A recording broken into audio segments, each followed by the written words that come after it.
अध्याय 12। Side story. अगर मैं भावी पीढ़ियों के प्रति ईमानदार हूँ तो यह चीन में माई एनएचएसी कंपनी की स्थापना की 20वीं वर्षगांठ मनाने का एक समारोह था। साल में एक बार होने वाली इस महत्वपूर्ण गतिविधि को अंजाम देने के लिए पूरी कंपनी जुटी हुई है। माई न्हाक के पीआर विभाग के निदेशक के रूप में अगर काओ डुओंग को सही से याद है तो ऐसा लगता है जैसे उन्हें आधे महीने से रात में अच्छी नींद नहीं मिली है।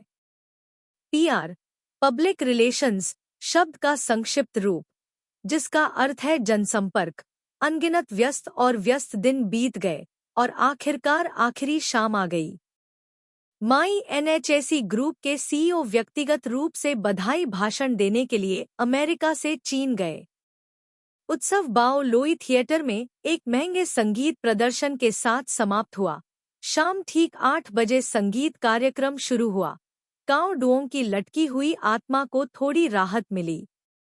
अब उसके पास पानी पीने के लिए अपने कमरे में वापस जाने का समय है। उसने कंपनी की वार्षिक पुस्तक में सहेजने के लिए कुछ तस्वीरें रिकॉर्ड करने के इरादे से अपना कैमरा निकाला। इस समय मंच पर वायलिन की मधुर ध्वनि सुनाई दी। उसके बाद बहते पानी की ध्वनि जैसी मधुर ध्वनि सुनाई दी। पियानो की ध्वनि के साथ एक शानदार लय उत्पन्न होती है। काओ डुओंग दालान में खड़ा था। उसने सबसे अच्छा कोण खोजने की कोशिश में अपना कैमरा उठाया। कैमरे का लेंस धीरे धीरे उज्ज्वल मंच की ओर बढ़ा। अचानक वह पियानो पर रुक गया जो मंच पर प्रदर्शन कर रहा था। उसने कैमरे से दूर देखा, पियानो के पीछे बैठे व्यक्ति को ध्यान से देखा। ऐसा लग रहा था कि वह सांस लेना भूल गया है। कुछ देर तक देखने के बाद काओ डुओंग ने राहत की सांस ली। वह तस्वीर को करीब से लेने से खुद को रोक नहीं सके और साथ ही संगीत कार्यक्रम के बाद लगातार तस्वीरें लेते रहे।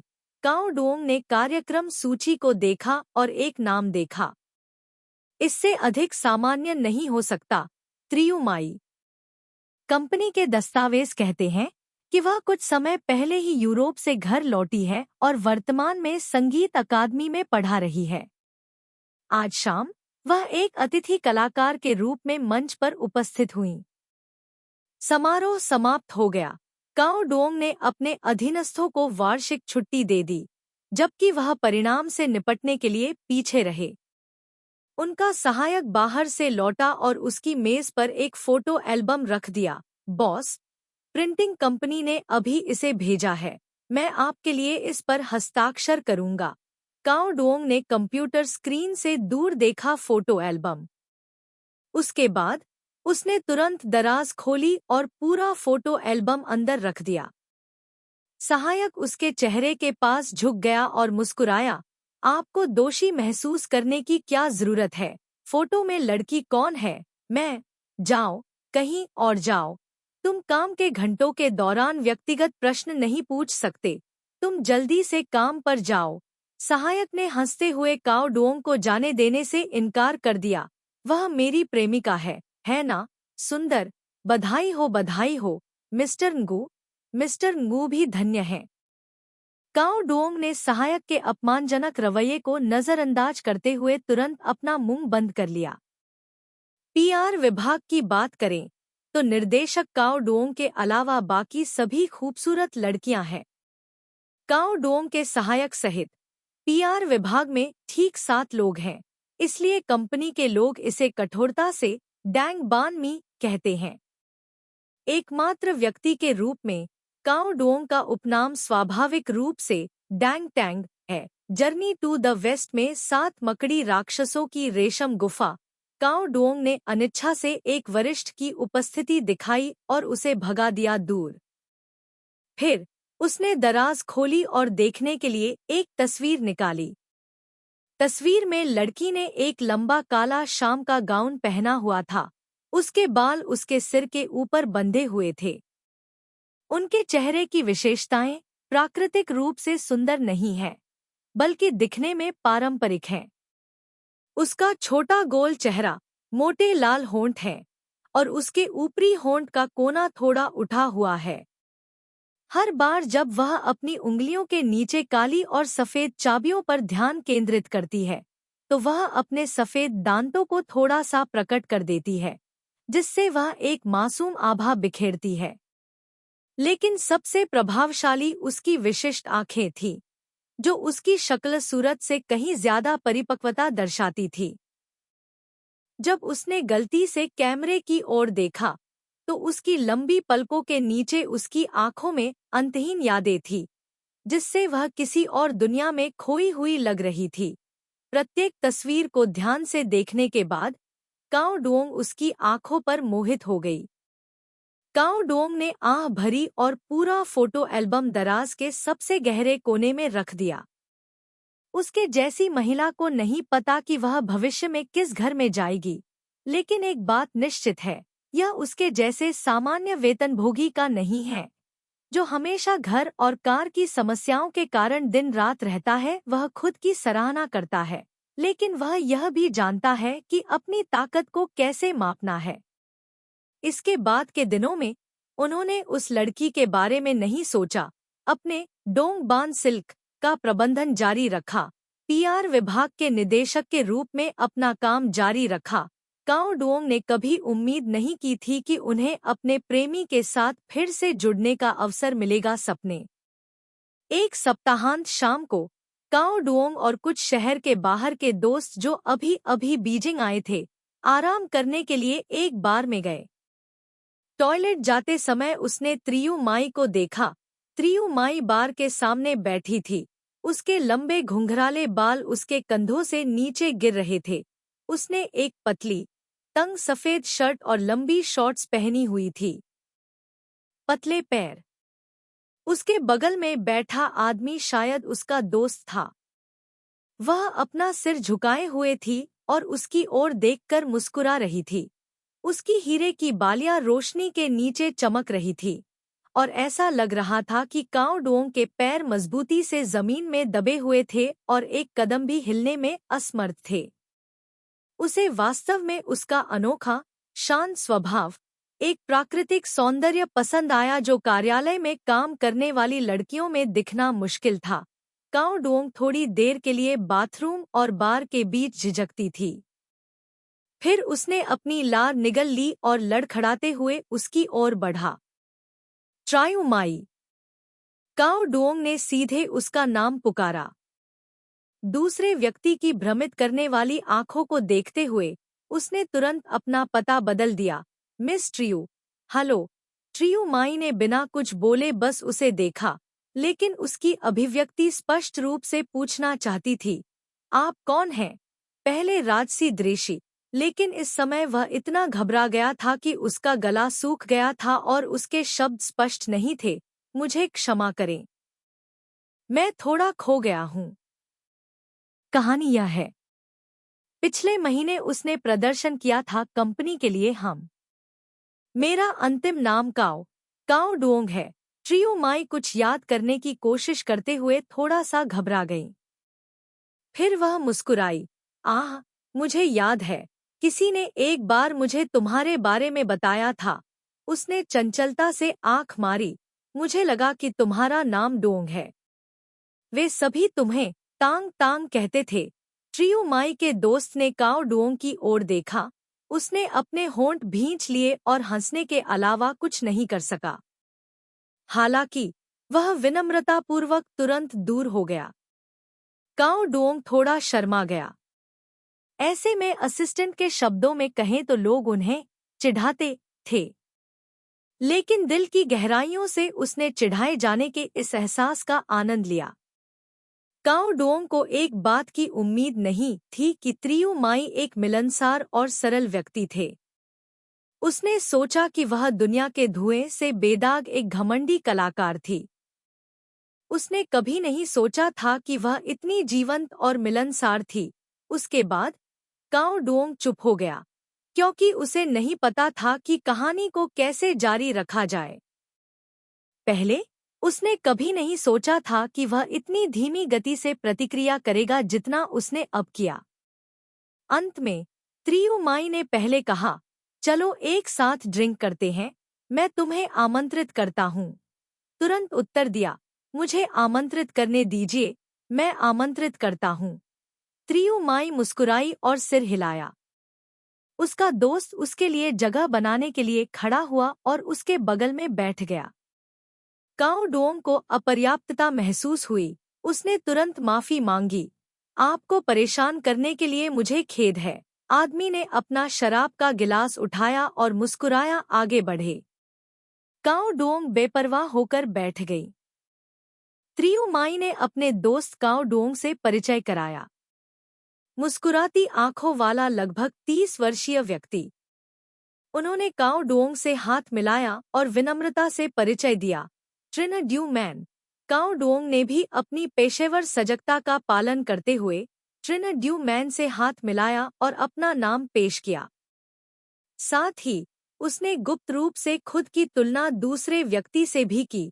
उसके दिल में यह भावना थी कि वह दूसरे व्यक्ति से कमतर था। ट्रिन ड्यू मैन काओ डोंग के विचारों के माध्यम से देखता था। उसने केवल एक वाक्य कहा, मैं आपका भाई हूँ। त्रियु माई का, उसके घर लौटने के बाद हम पहली बार मिले हैं। काओ डोंग का मूड अच्छा था। उसे इस बात की परवाह नहीं थी कि त्रियु माई के भाई का उपनाम त्रिन्ह क्यों था। उसने दोनों व्यक्तियों के लिए ब्रांडी के 2 गिलास लाने के लिए वेटर को बुलाने के लिए अपना हाथ उठाया और त्रियु माई के लिए टकीला का 1 गिलास लाने के लिए उसकी शराब पीने की उपस्थिति ने काओ डोंग को थोड़ा अहंकार और अवज्ञा के साथ मोहित कर लिया। लेकिन इससे लोगों को गुस्सा नहीं आया। तीनों लोगों ने एक के बाद एक चीजों के बारे में बात की। पिछले साल की गर्मियों से लेकर जब यूरोप में तापमान अचानक बढ़ गया और पिछले साल सिचुआन में बड़ा भूकंप आया, जिनमें से अधिकांश का सुझाव त्रियु माई की कहानी द्वारा दिया गया था। काओ डोंग को जिस एकमात्र खबर की परवाह है, वह है त्रियु माई के घर लौटने का कारण। उसने कहा कि वह अपनी मां की स्वास्थ्य समस्याओं के कारण विदेश में अपना करियर छोड़कर वापस चीन चली गई। त्रियु माई के बगल में बैठकर काओ डोंग को थोड़ा चक्कर आया, जैसे कि बाहर पर्याप्त ऑक्सीजन खाली था। विशेष रूप से उसकी नाक से हल्की गंध आ रही थी, जैसे कि उस गंध को उत्सर्जित करने वाला स्थान उसका जीवन था। वह गंध धीरे धीरे उसके दिल में प्रवेश कर रही थी। जब मैच समाप्त हुआ तो काओ डोंग ने संघर्ष किया, लेकिन अंत में फिर भी उसने ट्रिन ड्यू मैन को हार मान ली।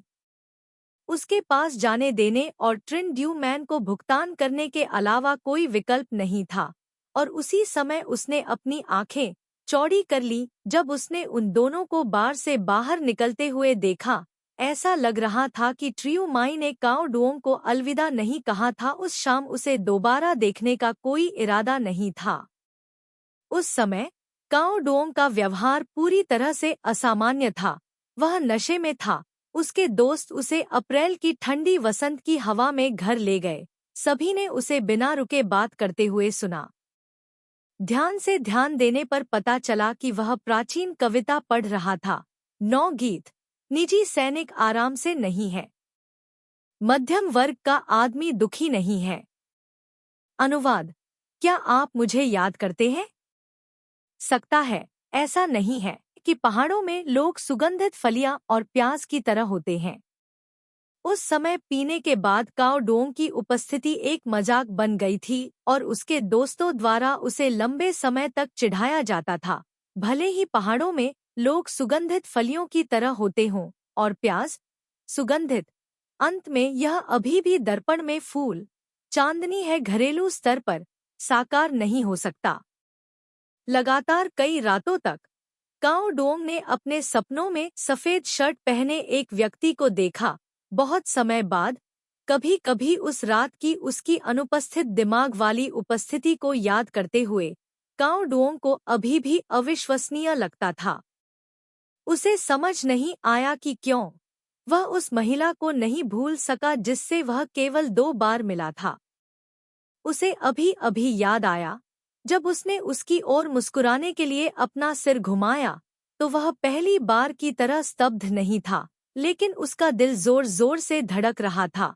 और फिर उसे अजीब सा दर्द महसूस हुआ। यह शराब के कारण हुआ होगा। बहुत अधिक शराब पीने के कारण वह इतना बीमार महसूस कर रहा था। अंत में उन्हें खुद को सही ठहराने का एक कारण मिल गया। माई एनएचएसी कंपनी में 4 लोग हैं जिन्हें द 4 ग्रेट प्रिंसेस कहा जाता है। बेशक ये अपेक्षाकृत अच्छी स्थिति वाले धनी एकल व्यक्ति हैं। वे कुछ लोग वास्तव में अपने पद पर खरे उतरे। केवल काओ डोंग ने पर्याप्त सेनाएं जोड़ी और अनिच्छा से उन्हें उदार और संपन्न के रूप में वर्गीकृत किया गया। लेकिन किसने सोचा होगा कि एक दिन दूसरों द्वारा उसकी उपेक्षा की जाएगी? अप्रैल के अंत में तापमान धीरे धीरे बढ़ना शुरू हुआ और बीजिंग में 2009 का छोटा वसंत समाप्त हो गया। महीने की शुरुआत में यह पीआर विभाग की एक नियमित बैठक थी। हमेशा की तरह काओ डोंग अपने अधीनस्थों के इकट्ठा होने की प्रतीक्षा में सम्मेलन कक्ष में बैठे थे। बैठक कक्ष बहुत बड़ा नहीं था और कुछ ही समय में यह हो गया लोगों से भरा हुआ था। काओ डोंग के आसपास महिला सहकर्मियों की वेशभूषा चमकीले रंग की थी। उनके कानों में हंसी की आवाज सुनाई देती थी और विभिन्न इत्रों की गंध उनकी नाक में भर जाती थी। किसी कारण से उसे अचानक त्रियु माई की सफेद शर्ट और उसके शरीर से निकलने वाली हल्की सी गंध याद आ गई। उस समय वह पूरी तरह से यादों में डूब गया। बैठक समाप्त हो गई। काओ डोंग जल्दी से लिफ्ट से नीचे उतर गया पहली मंजिल तक। कंपनी के ठीक बगल में पैसिफिक डिपार्टमेंट स्टोर है। उन्होंने परफ्यूम काउंटर पर कर्मचारी से पूछा, एक परफ्यूम है, इसकी खुशबू चमेली की तरह है, यह किस ब्रांड का है? कर्मचारी ने काओ डोंग को कई प्रकार के परफ्यूम दिए। उसने उन्हें एक एक करके सूंघने के लिए उठाया। बहुत सामान। जब कर्मचारी ने एक चपटी बोतल निकाली जिसका आकार सिल्वर वाइन की बोतल जैसा था, जिसे पश्चिमी काउबॉय पुरुष अक्सर अपने साथ ले जाते हैं, एम्बर तरल बाहर छिड़का हुआ था। एक परिचित गंध ने काओ डोंग को घेर लिया। श्रीमान उत्साहित होकर उसने ग्लास कैबिनेट पर अपना हाथ मारा। बस इतना ही। कर्मचारी को प्रशंसा करने का अवसर मिला। आप वास्तव में एक पारखी हैं। यह दुनिया में एक उच्च श्रेणी का ब्रांड है। उपहार के रूप में डायर सिमो सबसे उपयुक्त है। क्या आप एक बोतल ले सकते हैं? काओ डोंग ने एक लिया। डायर का छोटा बैग कार्यालय में लौट आया। वह एक पल के लिए स्तब्ध बैठा रहा, फिर अंततः मुस्कुराने पर मजबूर हो गया। काओ डोंग ने दराज खोली और परफ्यूम बैग अंदर रख दिया, क्योंकि उसे अचानक याद आया कि उसके पास ट्रायू माई का फोन नंबर नहीं था। अगर वह जानबूझकर उसकी तलाश में गया तो वह उसे वैसे भी ढूंढ लेगा, लेकिन इसका कोई मतलब नहीं होगा। यदि आप उसे कोई उपहार देते हैं तो आप किस समस्या का समाधान कर सकते हैं? इसलिए विश्व प्रसिद्ध हाई एंड परफ्यूम की बोतल को काओ डोंग की दराज में लंबे समय तक पड़ा रहना पड़ा। इतने लंबे समय तक कि वह इसके बारे में भूल गया कि वह ट्रायू के साथ अपनी मुलाकात को भूल गया। इस पेशे में काम करने के कई वर्षों ने उन्हें सिखाया है कि अपनी क्षमता से परे चीजों के लिए बहुत दूर की महत्वाकांक्षाएं न रखें, चाहे वह पद हो, घर हो, कार हो या प्यार हो। लेकिन शनिवार को दोपहर में काओ डोंग की फिर से ट्रायू माई से मुलाकात हुई अंतर्राष्ट्रीय प्रदर्शनी केंद्र के पास जिया लैक फुक सुपरमार्केट में। इस बार काओ डोंग मदद नहीं कर सका, लेकिन विश्वास किया कि इस दुनिया में भाग्य नाम की एक चीज मौजूद है। जब काओ डोंग ने ट्रायू माई को देखा, वह फूल स्टैंड के सामने खड़ी थी। उसकी पीठ उसकी ओर थी। उसका ध्यान चुनने पर था, वहां प्रदर्शित करने के लिए ताजे फूल। उसके पैरों के बगल में एक नायलॉन सुपरमार्केट बैग था। उसने सफेद गुलाब और गुलदाउदी के 2 बहुत बड़े गुलदस्ते चुने जो लगभग उसके शरीर को ढक रहे थे। भुगतान करने के बाद उसने हल्के से ताजे फूलों को गले लगाया और दरवाजे से बाहर एक नायलॉन बैग ले गई। त्रियू माई ने एक लंबी ग्रे नीली पोशाक पहनी थी। पोशाक के नरम हेम के नीचे उसके प्यारे पैर थे। उसने एक उत्तम बैंगनी चमड़े के जूते पहन रखे थे। डुओंग एक पल के लिए झिझका और फिर त्रियू माई के पीछे चला गया, जैसे कि प्रेतवाधित हो। त्रियू माई ने पीछे वाले व्यक्ति पर ध्यान नहीं दिया। वह टैक्सी पकड़ने के लिए सड़क के किनारे खड़ी हो गई। लेकिन इस समय अंतर्राष्ट्रीय प्रदर्शनी केंद्र में साल में एक बार बड़े पैमाने पर प्रदर्शनी आयोजित की जाती है, जिसमें लोग आते जाते रहते हैं। यदि आप टैक्सी लेना चाहते हैं, तो आपको तेज होना होगा और आपकी त्वचा मोटी होनी चाहिए। त्रियु माई स्पष्ट रूप से इन चालों में अच्छी नहीं थी। उसने कई बार अपना हाथ हिलाया और टैक्सी रुक गई, लेकिन उसके बगल वाला व्यक्ति दौड़कर टैक्सी ले गया। लोगों की भीड़ ने उसे पूर्व से पश्चिम की ओर धकेल दिया। उसने फूलों के गुलदस्ते को कसकर गले लगा लिया।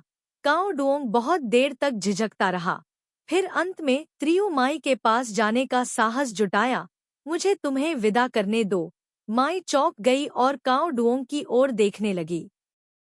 वह थोड़ा आश्चर्यचकित हुई, फिर उसे कुछ याद आया। उसने राहत की सांस ली और मुस्कुराई। यह तुम हो? क्या संयोग है? उसकी मुस्कान ने काओ डुओंग को सांत्वना महसूस कराई। चाहे कुछ भी हो, उसे अभी भी वह याद है। क्या तुम जा रहे हो?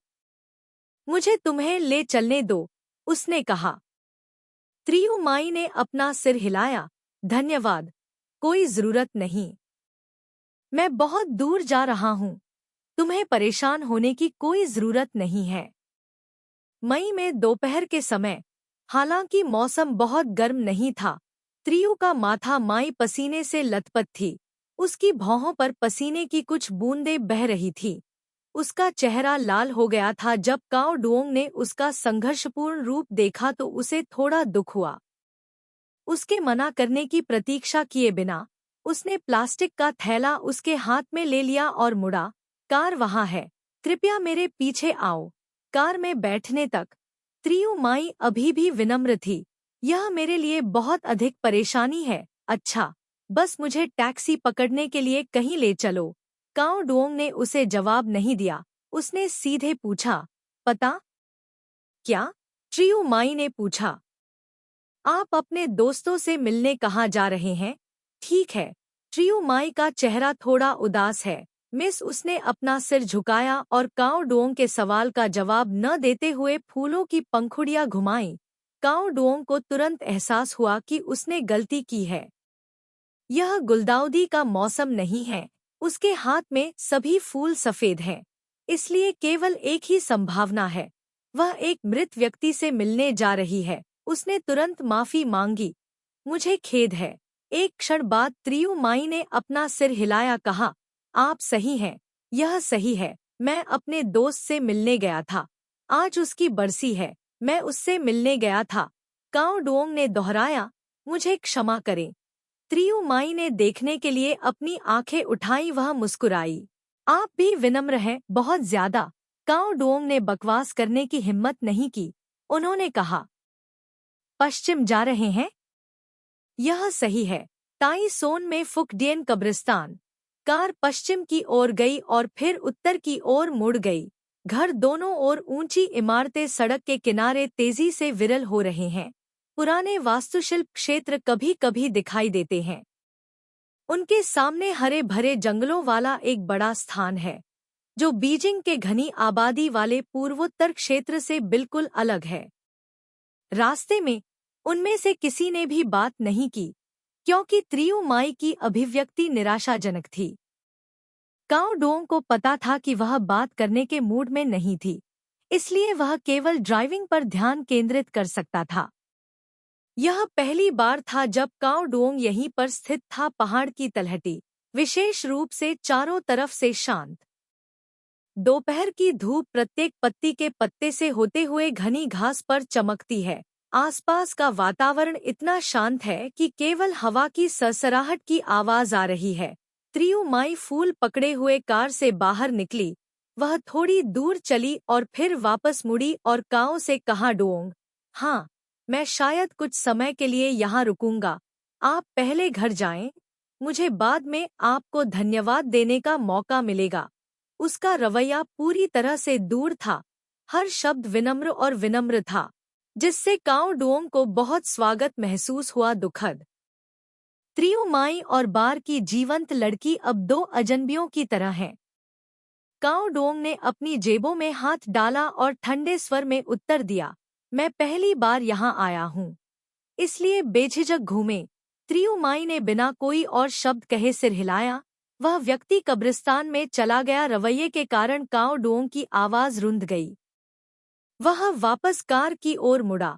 वह तुरंत गाड़ी चलाना चाहता था। इस उजाड़ जगह से शहर वापस कैसे आना है, यह त्रियु माई का मामला है। इसका उससे कोई लेना देना नहीं है। लेकिन जब उसने इंजन शुरू करने के लिए चाबी घुमाई तो काओ डुओंग को अचानक वह रात याद आ गई जब दोनों मिले थे। डुओंग टांग को छेड़ा, उसकी आंखों के कोने मुड़ गए, जिससे काओ डुओंग का दिल नरम हो गया और हार न मानने के लक्ष्य को हासिल न करने की रोजमर्रा की भावना को प्रभावी होने का मौका दिया गया। उन्होंने त्रियु माई के आने का इंतजार करने का निश्चय करते हुए फोन बंद कर दिया। भले ही फुकडियन कब्रिस्तान में कई प्रसिद्ध लोग आराम कर रहे हों, प्रत्येक कब्र की गिनती करने में भी समय बर्बाद हो सकता है। जब काओ डुओंग को इतनी गर्मी और प्यास लगी कि वह असहनीय होने लगी तो उसने त्रियु माई को अपना सिर झुकाते हुए और धीरे धीरे आते हुए देखा। काओ डुओंग ने पहले उसकी ओर देखा। क्या आप अभी भी यहाँ हैं? हाँ। काओ डुओंग का राष्ट्रपति की तरह व्यवहार करने का इरादा नहीं था। मैं आपके शहर वापस जाने का इंतजार कर रहा हूँ। त्रियु माई ने अपनी पलकें नीचे कर लीं। उसकी मोटी पलकें थोड़ी हिल गईं और अंत में वह फुसफुसाई, धन्यवाद। अपने गृह शहर के रास्ते में त्रियु माई चुप रही। उसने खिड़की के खिलाफ अपनी ठुड्डी झुका ली, चुपचाप बाहर सूर्यास्त से रंगे दृश्यों की प्रशंसा की। काओ डुओंग ने उसे छूने के लिए अपना हाथ उठाना चाहा, लेकिन उसके पास पर्याप्त साहस नहीं था और वह पीछे हट गया। अपने हाथ स्टीयरिंग व्हील पर रखें, उसने लापरवाही से सुझाव दिया। क्या आपके पास आज रात की डेट है? चलो साथ में खाना खाने के लिए जगह ढूंढें।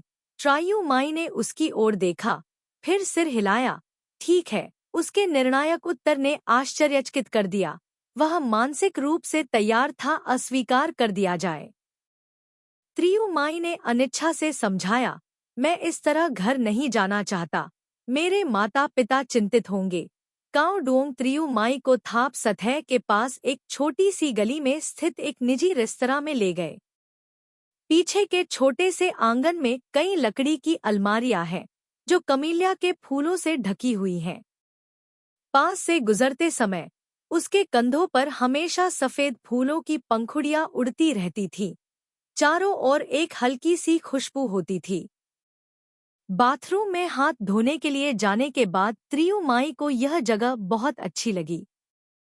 उसका चेहरा अभी अभी धोया गया था और काओ डुओंग की यादों में वापस आ गया था। भोजन की प्रतीक्षा करते समय काओ डुओंग को कुछ महत्वहीन विषय मिले और उसने उससे पूछा, क्या आपको देश में काम करना पसंद है? त्रियु माई ने अपना सिर हिलाया। लोगों के बीच का रिश्ता बहुत जटिल है। मैं मुश्किल से इससे निपट सकती हूँ। यह उन सभी के लिए समान है जो अभी अभी घर लौटे हैं। जब मैं अभी अभी ऑस्ट्रेलिया से लौटी थी तो मुझे इससे इतनी नफरत थी कि मैं ऐसा नहीं कर सकी। इससे मदद नहीं मिलेगी। आप अपना सामान ले जा सकते हैं और तुरंत वहां वापस जा सकते हैं। 3 महीने के बाद, अधिकतम आधे साल में, आप अनुकूलन कर लेंगे। त्रियु माई ने कहा, मुझे आशा है कि यह वैसा ही होगा जैसा आपने कहा था। मुझे नहीं पता मैं क्या कह सकता हूँ। मैं उसे देखते नहीं थकता। नाजुक चेहरा, लंबे बंधे हुए बाल पीछे। उसका मेकअप परिपक्व है, लेकिन उसका चेहरा बचकाना और मासूम दिखता है। उसके बगल में एक भूमिगत मछली टैंक है। शांत हवा में आप पानी के बुलबुले की आवाज सुन सकते हैं। काओ डुओंग स्तब्ध था, मानो वास्तविकता से पूरी तरह बाहर हो। वह थोड़ा उलझन में था। आप जैसा सुंदर व्यक्ति एक शिक्षक के रूप में काम करता है। क्या ऐसे छात्र हैं जो गुप्त रूप से आपसे प्यार करते हैं? त्रियु माई ने उसके माथे पर हाथ रखा और हंसे। हे भगवान, आजकल के छात्र जल्दी परिपक्व हो जाते हैं। उनकी दृष्टि कम होती है, बहुत ज्यादा। शिक्षक सभी पुरातनपंथी हैं, वे बच्चों की नज़र में नहीं आएंगे। मुझे इस पर विश्वास नहीं है। काओ डोंग ने रहस्यमय होने का नाटक किया और उसके चेहरे के करीब झुक गया। आपको एक रहस्य बताता हूँ। मेरा पहला प्यार मेरी हाई स्कूल की अंग्रेजी शिक्षिका थी। त्रियू माई ने अनजाने में ही सही, लेकिन काओ डोंग के अंतरंग इरादों को रोकते हुए अपना शराब का गिलास उठाया। उसने शराब के घूमते गिलास में उसे देखने के लिए अपनी आंखें उठाईं। मैं आपको अपना एक हालिया चुटकुला सुनाती हूँ, उसने कहा। एक प्रथम वर्ष का छात्र पिछले दिनों एक रिकॉर्ड उधार लेने के लिए मेरे पास आया था। उसने कहा कि वह तुमसे प्यार करता है। वह मुझसे प्यार करता है, हाँ। ट्रियो माई का मजाक उड़ाया गया। उसने अपने चिकने और सफेद दांत दिखाए। मैंने उसे रिकॉर्ड दिया, लेकिन केस नहीं मिला। फिर मैंने एक सवाल दागा, मैं केस से बाहर हूँ, क्या आप इसे लाए थे? कितना? लड़के का चेहरा भाप से भरे केकड़े की तरह लाल था। वह उछल पड़ा और भाग गया। काओ डोंग जोर से हंसा। ट्रियो माई ने क्रोधित होकर अपने होंठ काटे। आप भी अच्छे इंसान नहीं हैं। उसके गिलास में हंसने की कोशिश न करते हुए, आप ऐसा क्यों कहते हैं? मैं एक अच्छा इंसान क्यों नहीं हूँ? नीचे रेंगने के लिए एक गड्ढा खोदना, उस दृश्य की कल्पना करो। काओ डोंग ने हंसते हुए कहा, शिक्षक को इस हद तक चिढ़ाने में सक्षम होने के लिए आपके छात्र में भी बहुत क्षमता है। ट्रियो माई बहुत उज्ज्वल रूप से नहीं मुस्कुराई। उसने शराब का गिलास अपने चेहरे पर रख लिया, जिसका उद्देश्य शराब का उपयोग करना था अपने चेहरे की गर्मी को कम करें। इस रेस्तरां में एक प्रकार की घरेलू वाइन मिलती है, जो एक गहरे बैंगनी रंग की गुलाबी वाइन है जिसका सुंदर नाम नु मोंग लेन्हा है। बहुत से लोगों को इसका खट्टा मीठा स्वाद पसंद होता है, इसलिए वे एक बार में बहुत पीते हैं और अगली सुबह तक नशे में रहने का क्या मतलब होता है, यह नहीं जानते। त्रियू माई बहुत कम खाती है, वह काफी पीती है, जैसा कि सपना ने आदेश दिया था। इस समय उसके गाल लाल थे, जैसे कि वह किसी के नशे में होने से पहले ही नशे की हालत में पहुंच गई हो। सबसे पहले काओ डोंग ने उसे रोकने की कोशिश भी की। मैं कोई सज्जन व्यक्ति नहीं हूँ, तुम मेरे सामने नशे में हो। मैं गारंटी नहीं देता कि मैं कुछ नहीं करूँगा। त्रियू माई ने बस कंधे उचकाए, शराब पीना जारी रखा, उनकी सलाह को नजरअंदाज कर दिया। यह देखा जा सकता है कि वह दुखी थी और वास्तव में नशे में धुत होना चाहती थी, और उसकी भावनाएं स्पष्ट रूप से फुकडियन कब्रिस्तान में लेटे हुए व्यक्ति से संबंधित थीं, जो थोड़ा निराश महसूस कर रहा था। त्रियू माई विपरीत लिंग के व्यक्ति के सामने नशे में धुत हो सकती है, जिससे यह साबित होता है कि उसे उसकी परवाह नहीं है, या वह उसे इतना सुरक्षित महसूस कराता है कि उसे किसी भी चीज से पीछे हटने की जरूरत नहीं है। कारण चाहे जो भी हो, एक व्यक्ति के आत्मसम्मान का अपमान है। हालांकि अगर उसे यह चुनना होता कि त्रियू माई को अपने सामने या किसी अन्य व्यक्ति के साथ नशे में धुत होने देना है, तो वह पहले को चुनता। इस समय काओ डोंग को उस व्यक्ति से बेहद ईर्ष्या हो रही थी जिसका निधन हो गया था, लेकिन फिर भी उसने उसे अविस्मरणीय बना दिया। वह वास्तव में जानना चाहता था कि दूसरा व्यक्ति किस तरह का व्यक्ति था, जो इतने सालों बाद उसे इतना दर्द देने में सक्षम था। भोजन स्वादिष्ट था, लेकिन उन दोनों ने अपनी भावनाओं को दिल से लगा लिया था, इसलिए उन्होंने मुश्किल से अपनी चॉपस्टिक को हिलाया, बस जारी रखा खाना, शराब पीना। अंत में मिठाई पकवान थो क्यूटियन लाया गया। त्रियू माई ने शराब में भिगोया हुआ नाशपाती का एक टुकड़ा लिया और कहा, यह नाम इतना सामान्य है, इसे ड्रंक हुआ एम या गियांग थान क्यों नहीं कहा जाता? पॉइंट और भी अधिक परिष्कृत होगा। वह वास्तव में थोड़ा नशे में है, लेकिन वास्तव में नशे में नहीं है। काओ डोंग ने समझाया, यह रेस्तरां से एक मुफ्त मिठाई है। नाम रेस्तरां के मालिक द्वारा दिया गया था। सभी प्रेमियों को शुभकामनाएं। दुनिया हमेशा के लिए साथ में।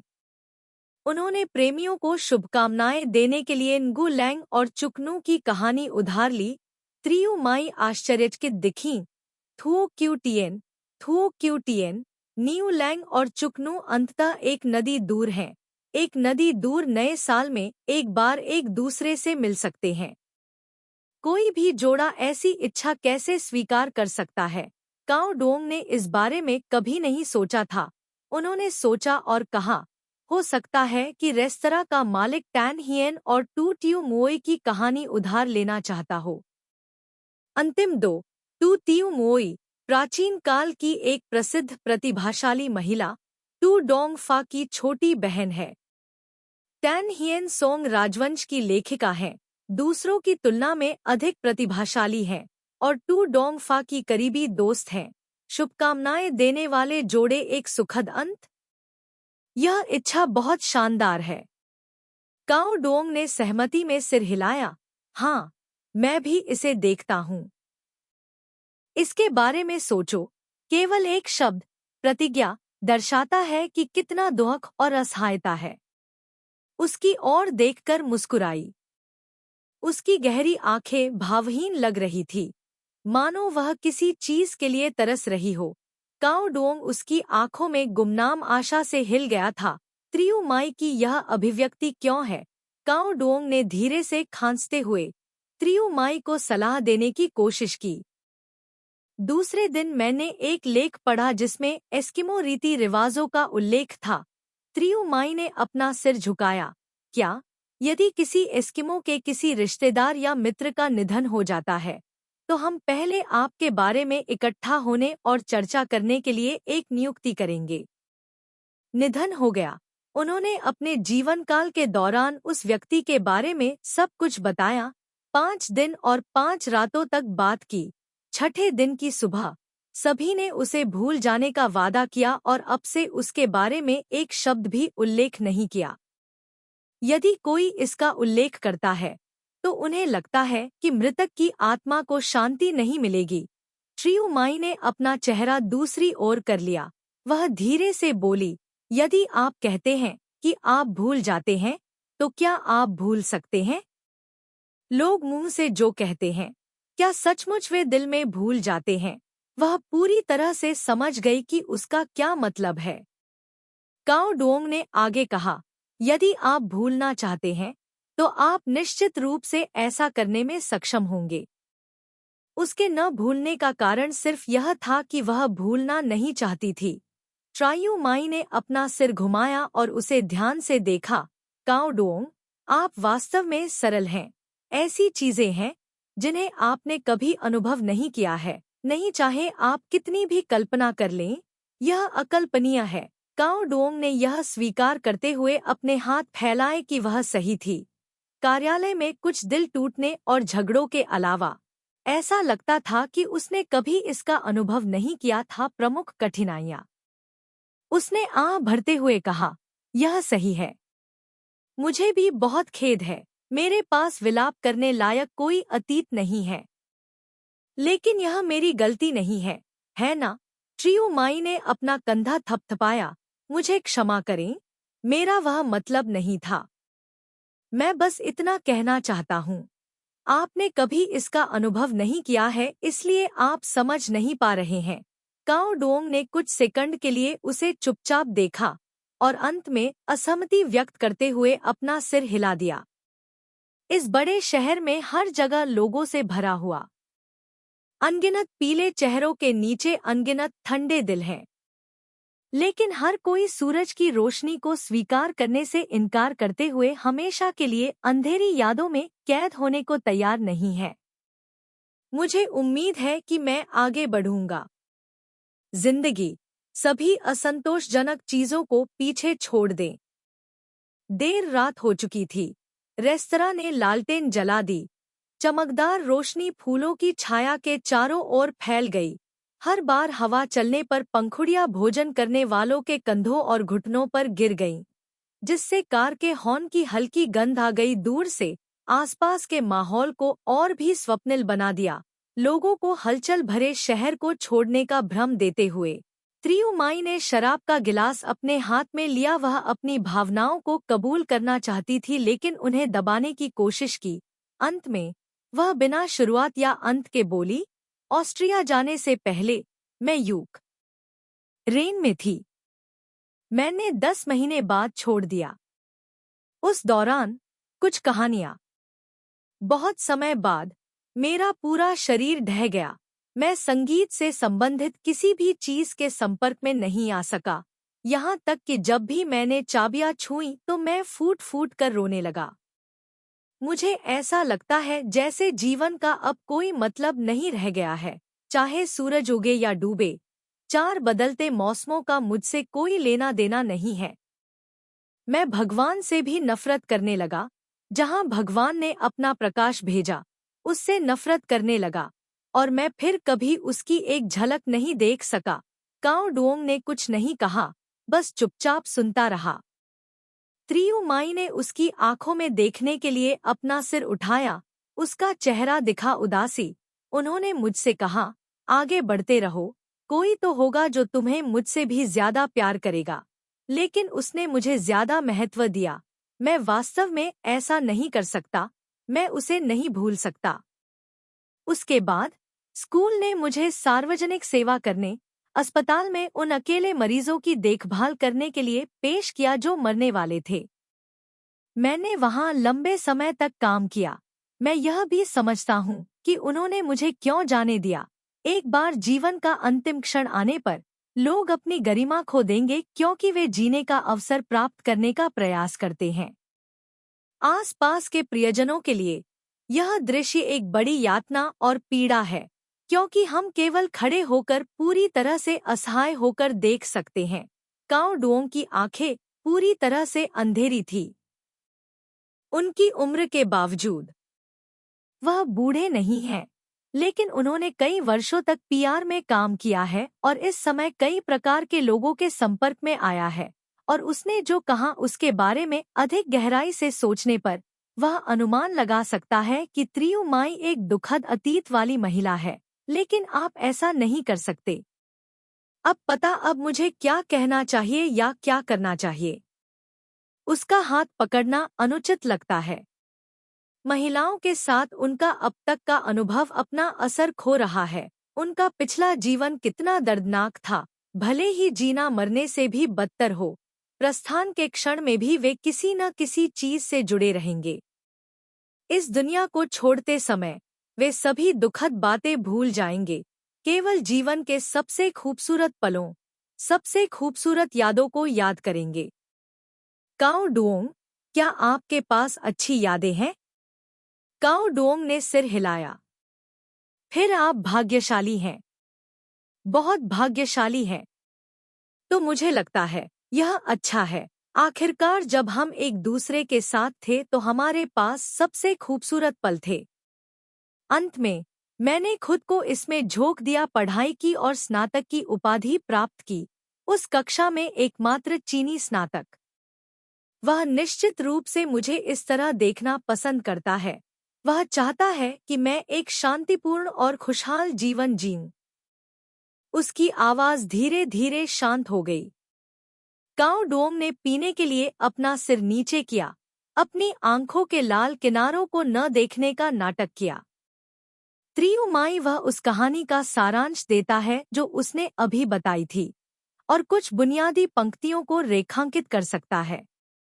दुनिया में एक व्यक्ति था जिसने यह जानने के बाद कि उसे एक लाइलाज बीमारी है, अपनी प्रेमिका को दूर जाने के लिए मजबूर किया ताकि उसे ऐसा न करना पड़े। सबसे दर्दनाक दृश्य का साक्षी बनना, यहाँ तक कि दूसरे व्यक्ति की आखिरी खूबसूरत याद का भी कुछ भी नहीं बचा था। काओ डुओंग ने खुद को उस व्यक्ति के रूप में देखने की कोशिश की, लेकिन उसने तुरंत हार मान ली। वह प्रभावित नहीं हुआ, बल्कि उसने केवल यह महसूस किया कि यदि वह व्यक्ति होता तो आप ऐसा नहीं कर पाते। भले ही आपको रोना पड़े और शिकायत करनी पड़े, फिर भी आप अपनी प्रेमिका को अपने साथ रहने और पूरी प्रक्रिया देखने के लिए मजबूर करेंगे। लेकिन यह चाल बेहद शक्तिशाली है। वह आदमी हमेशा के लिए ट्रायू माई के दिल में जीवित रहेगा, उसका शेष जीवन मैं उसे नहीं भूल सकता। ट्रियू माई ने बोलना समाप्त किया और लड़खड़ाते हुए कहा, काओ डोंग, मेरे साथ अपना समय बर्बाद मत करो। मैं एक सड़ा हुआ फल हूँ, तुम्हारे लिए उपयुक्त नहीं हूँ। काओ डोंग का चेहरा तुरंत बदल गया। चाहे वह समझने में कितना भी धीमा क्यों न हो, उसे जागना चाहिए।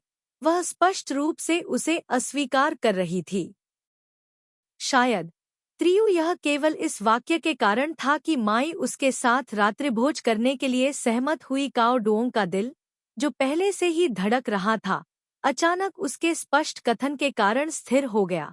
मिस, 12 साल पहले मैं 18 साल की थी। मेरे पास नागरिक क्षमता है।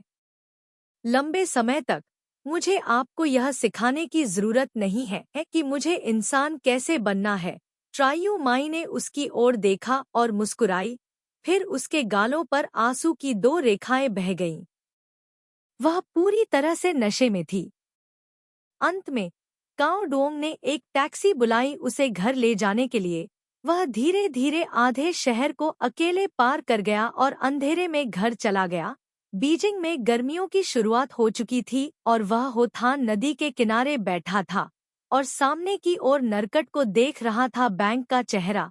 बहुत देर तक विचार करते हुए उसने स्वीकार किया, मैं पर्याप्त उदार नहीं हूँ, इसलिए जीवित लोगों के लिए मृतकों से प्रतिस्पर्धा करना आसान नहीं है। इतने गहरे घाव को भरने में बहुत लंबा समय लगता है, शायद 10 साल, शायद 8 साल, शायद आधा जीवन। ऐसा कहा जाता है कि इस जीवन में 2 दुर्भाग्यपूर्ण चीजें हैं। पहला है चाहना लेकिन उसे पाना नहीं, दूसरा है पाना लेकिन उसे निभा नहीं पाना। वह पहले से ही भविष्य में अपने कठिन प्रेम पथ का अनुमान लगा सकता था। आस्तीन में अभी भी इत्र की गंध बरकरार थी, एक हल्की सी सुगंध बनी हुई थी, जैसे कि वह महिला उसके बगल में थी। सूरज ऊंचा उठा। काओ डोंग के शरीर पर चमकते हुए आखिरकार उसे आशा और गर्मी की किरण महसूस हुई। इस दुनिया में ऐसी चीजें हैं जो एक बार आजमाने लायक हैं। दुनिया में कुछ लोग ऐसे हैं जिनके लिए त्याग करना उचित है, और प्यार आखिरकार उन चीजों में से एक है। काओ डोंग ने अपना फोन निकाला। संपर्क सूची में त्रियू माई का फोन नंबर था, जो उसे तब मिला जब उसने इसे दिया। उसके पास वह घर जाती है। फोन नंबर दर्ज करते समय काओ डोंग ने ट्रियू माई का नाम सहेजने से पहले काफी देर तक संघर्ष किया। उन्होंने एक संदेश लिखा और उसे उसके फोन नंबर पर भेजा, क्या आज आपकी क्लास है? काम के बाद मैं तुम्हें ले लूंगा, ठीक है? अंत।